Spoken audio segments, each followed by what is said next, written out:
اللہ تمہاری اولاد کے بارے میں تم کو ارشاد فرماتا ہے کہ ایک لڑکے کا حصہ 2 لڑکیوں کے حصے کے برابر ہے، اور اگر اولاد میت صرف لڑکیاں ہی ہوں یعنی 2 یا 2 سے زیادہ تو کل ترکے میں ان کا 2/3 ہے، اور اگر صرف ایک لڑکی ہو تو اس کا نصف ہے،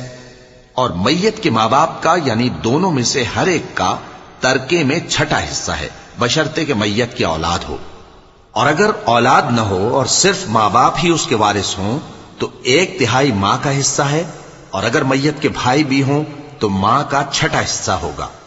اور یہ تقسیم ترکہ میت کی وصیت کی تعمیل کے بعد جو اس نے کی ہو یا قرض کے ادا ہونے کے بعد جو اس کے ذمے ہو عمل میں آئے گی۔ تم کو معلوم نہیں کہ تمہارے باپ دادوں اور بیٹوں اور پوتوں میں سے فائدے کے لحاظ سے کون تم سے زیادہ قریب ہے۔ یہ حصے اللہ کے مقرر کیے ہوئے ہیں، اور اللہ سب کچھ